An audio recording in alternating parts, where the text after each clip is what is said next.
여러분 사사기 말씀은요, 여호수아가 가나안 땅을 정복하고 그 이후로 왕을 세우지 않아요. 왕 없이 사사가 다스리는 시대가 사사기입니다. 여러분 이때는요, 이 사사기를 한 줄로 정리한 게 저희가 읽었던 이 사사기의 마지막 장이 21장 25절. 그때 이스라엘의 왕이 없으므로 사람이 각각 그 소견에 옳은 대로 행하였더라. 각각 사람이 자기 소견에 옳은 대로. 여러분 이게 얼마나 끔찍한 상황인지 예측이 가능하세요? 왜냐하면 인간이 자기 소견이 다 다르거든요. 어떠한 주제에 대해서요, 어떠한 이슈에 대해서요, 여기 30명이 보면 30명 의견이 대부분 다릅니다. 근데요, 어떤 기준이 없이 법도가 없이 그냥 자기가 생각하기에 옳은 대로 행해서 자기가 원하면 사람을 죽이는 것까지 아무렇지 않게 행했던 시대가 이 사사 시대입니다. 엄청난 위기의 시대였고, 이들이 하나님을 떠나서 배반하고 또 이방신을 섬기고 우상을 섬길 때마다 하나님은 때로는 어려운 시간을 허락하셔서 이스라엘 백성들을 돌이키게 하시는, 그것이 반복되는 시간이 사사기였습니다. 그리고 우리가 읽은 이 룻기는요, 이 사사기의 시대에 일어난 일입니다. 한 여인의 한 사건을 다루고 있죠. 룻기 1장 1절을 보면요, 사사들이 치리하던 때라고 합니다. 사사기의 시즌입니다. 이때요 흉년이 듭니다. 여러분 이 이스라엘의 흉년은요, 그냥 흉년이 왔구나가 아닙니다. 하나님이 이 이스라엘 백성들을 출애굽해서 가나안 땅에 데리고 올 때 가나안 땅에 이스라엘 백성들을 살게 하면서 뭐라고 하셨냐면요, 야 들어봐, 너희가 내 말을 잘 들으면, 나 여호와 하나님의 말을 너희가 잘 청종하고 잘 들으면 이른 비와 늦은 비가 때를 따라 와서 너희가 굉장히 농사가 잘 될 거야. 근데 너희가 나를 떠나서 내 말을 듣지 아니하고 이방신을 섬기고 우상 숭배하고 내가 하지 말라는 것만 하면 내가 비를 안 줄 거야. 그러면 너희는 먹고 살 게 없을 거야. 여러분 이스라엘의 풍년과 흉년은요, 그냥 농사법이 잘 되고 뭐 이렇게 자연의 영향을 받고 이게 아니라요, 하나님이 분명하게 내 말을 들으면 너희가 풍족하게 먹고 살 거라는 언약과 약속이 있는 땅이 가나안 땅입니다. 실제로 가나안 땅의 이 지반은요, 애굽은 물을 가두는 땅이었어요. 이 물이 관계가 돼서 물을 관리할, 치수할 수 있는 땅이었거든요, 이집트는요. 근데 가나안 땅은요, 땅에 이렇게 구멍이 많이 뚫려 있어서 물이 다 아래로 빠집니다. 그래서 물이 고이지가 않아요. 그래서 물을 관계해서 치수해서 관리해서 농사에 쓰고 이런 게 불가능한 땅입니다. 그러나 이른 비와 늦은 비가 때를 따라오면 하나님이 비를 제때 주시면 굉장히 풍성한 곡식이 있을 수 있는 땅이 실제로 이 가나안 땅입니다. 하나님은 이스라엘 백성들을 가나안 땅에 살게 하셨어요. 왜? 하나님의 백성이 되게 하시려고. 하나님 말 듣고 하나님이 주는 거 잘 먹고 살라고 하나님이 가나안 땅에 살게 하셨어요. 근데 그 땅에 흉년이 왔어요. 하나님이 신호를 보내시는 거죠. 하나님께 돌아오라는 사인이었을 거예요. 그런데요, 여기 주인공 누가 나옵니까? 엘리멜렉이라는 남자가 나옵니다. 1절에 보면 베들레헴, 여러분 이 베들레헴 뜻이요, 빵집이에요. 빵집. 하나님이 주신 풍성한 것이 있는 땅이라는 뜻입니다. 근데 빵집에 빵이 떨어졌어요. 흉년이 왔어요. 가난해졌어요. 근데 한 사람이 있는데 그 사람은 엘리멜렉입니다. 아내가 있고 두 아들이 있어요. 가족의 이름을 소개하고 있어요. 엘리멜렉이고 나옴이고 말론과 기륜, 이 네 가족이 살고 있습니다. 여러분 엘리멜렉은요, 뭔가 하나님을 좀 오해했던 것 같아요. 먹을 게 없어요. 어려워졌어요. 비가 안 와요. 농사가 망했어요. 그러면 어떻게 해야 돼요? 하나님이 말씀하신 걸 깨닫고 의도를 깨닫고, 우리가 하나님을 떠나 있었구나. 우리가 다시 하나님께 긍휼을 구해야겠다. 하나님께 은혜를 구해야겠다. 돌이켜서 하나님을 찾아야겠다. 이렇게 생각하는 게 원래 정석이거든요. 근데 엘리멜렉은 하나님 왜 나를 책임지지 않아? 왜 우리에게 흉년을 주셔? 왜 어렵게? 여러분 그렇게 생각했던 것 같아요. 그래서요, 스스로 살 길을 찾았어요. 스스로 살 길 찾은 게 뭐냐면요, 옆 동네로 이사 가는 거예요. 여기 흉년이야? 나 그러면은 괜찮은 데 가서 살 거야 하고 가족들 데리고 모압으로 이사를 갑니다. 모압은요, 베들레헴에서 5km 정도밖에 떨어지지 않은 요단강 동쪽에 있는 풍요로운 땅입니다. 잘 살고 잘 지내는 그런 땅이었어요. 가까운 거리였지만 베들레헴과 모압은, 그러나 모압은요, 하나님을 섬기지 않는 땅이었습니다.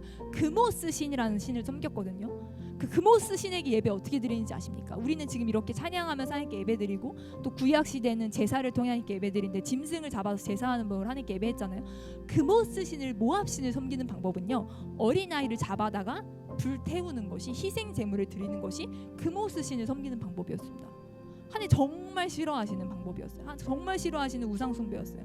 여러분 그 당시에 종교는 삶이었고 문화였어요.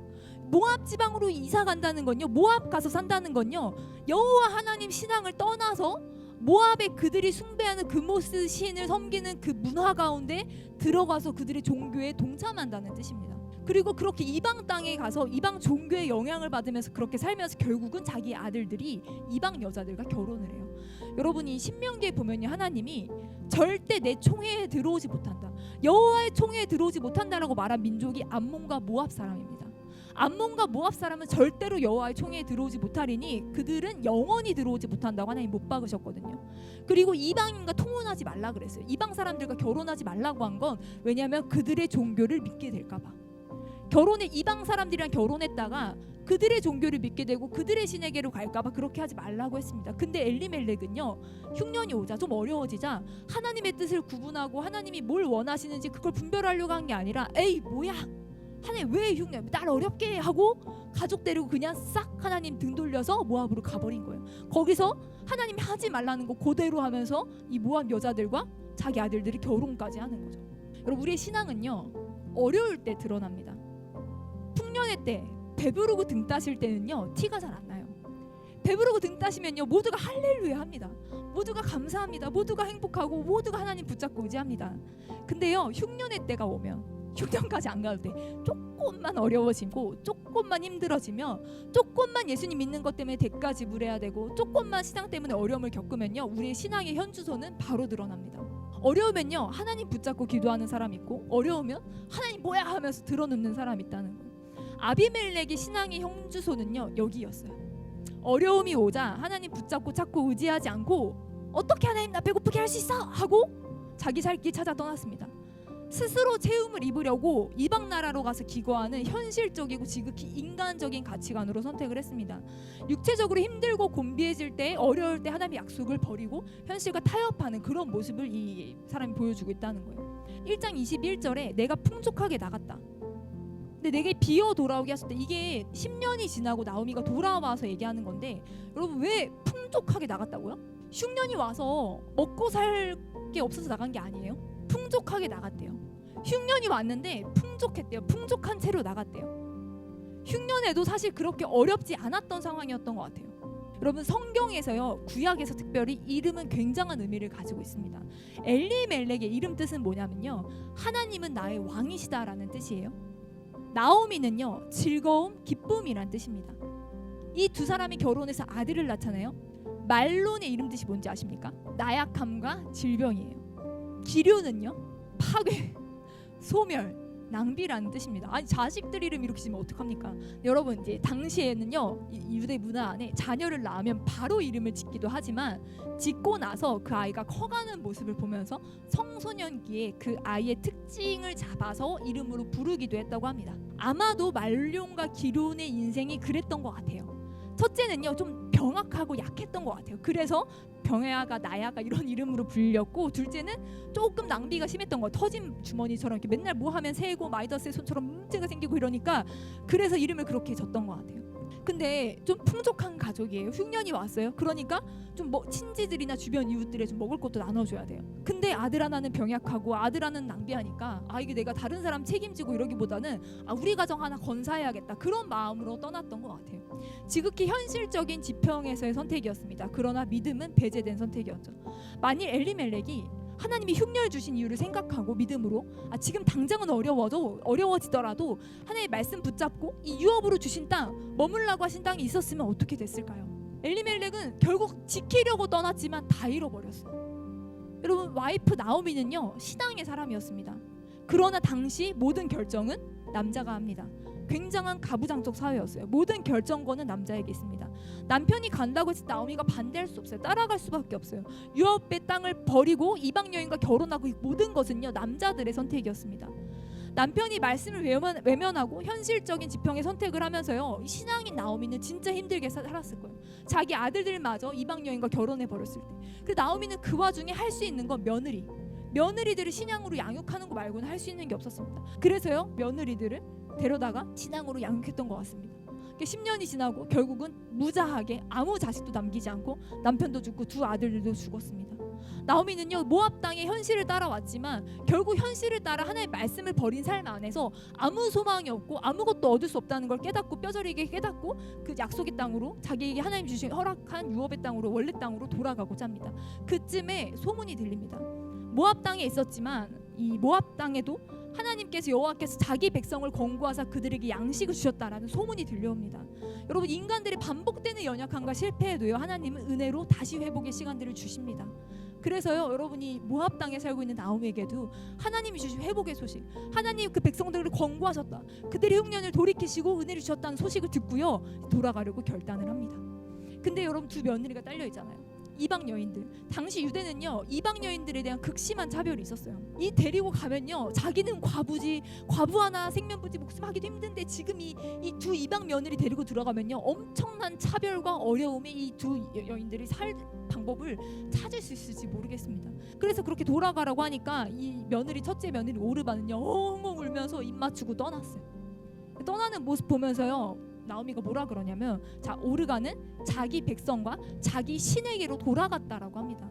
여러분, 그만큼이요, 어떤 모압 땅에 남는 것, 이스라엘 땅으로 이주하는 거, 이거는요, 지금 그냥 서울 살고 부산 살고 인천 살고 이런 개념이 아니라는 거예요.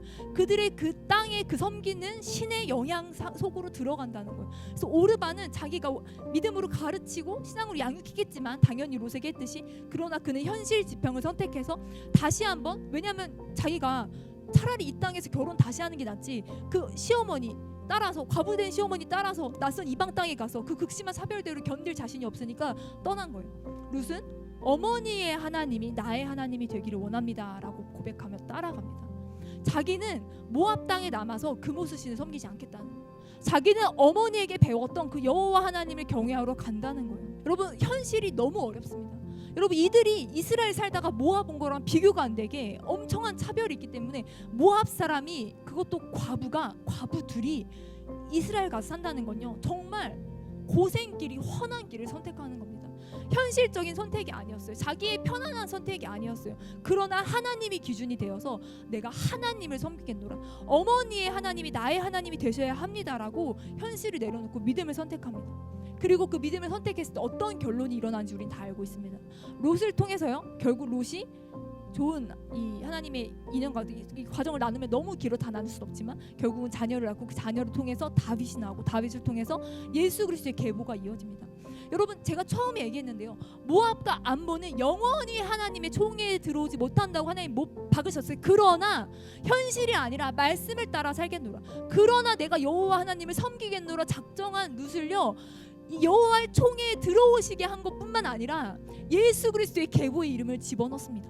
마태복음에요, 예수 그리스도의 계보에 나오는 이름이 됩니다. 그렇게 룻의 믿음의 선택을 하나님은 받으시고 그 인생을 너무나 존귀하게 하는 그런 일이 됩니다. 여러분, 인생을 살다 보면요, 수없는 선택의 연속이에요. 여러분도 오늘도 이 자리에 오는 걸 선택하셨고요, 또 돌아가실 때도 어떤 교통수단을 타고 가실지 선택하실 거고요, 가서 또 밤에 라면을 끓여 먹을지 아닐지 선택하실 거고요, 수많은 선택 속에 고민을 합니다. 아, 내가 지금 나를 기쁘게 하는 것이 무엇이지, 내가 내일을 위해 더 나은 선택이 무엇인지. 우리는 이런 자잘한 선택뿐만이 아니라 정말 끔찍끔찍한 여러 선택들을 날마다 합니다.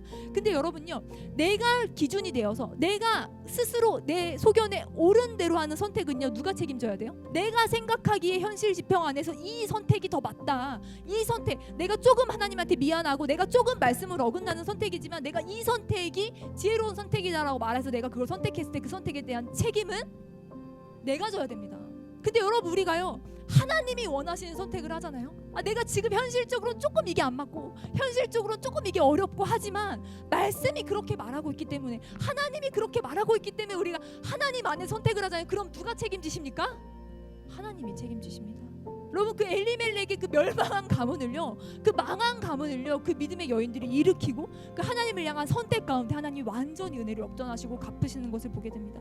하나님이 그 당시 그 여인에게 주실 수 있는 가장 귀한 것을 주세요. 그 당시 그 여인들에겐 자녀를 낳는 것, 특별히 아들을 낳는 것, 그 아들이 출세하는 것이 굉장한, 하나님의 복을 받는 것이 굉장한 축복이었습니다. 근데 그 아들들을 통해서 다윗 왕과 그리고 예수 그리스도의 계보가 이어지게 하는 그 놀라운 축복을 하나님을 기준으로 선택한 자가 받게 되었습니다. 여러분, 우리가 하나님을 선택함으로 하나님이 주신 은혜 안에서 풍성하게 살아가기를 소망합니다. 아멘.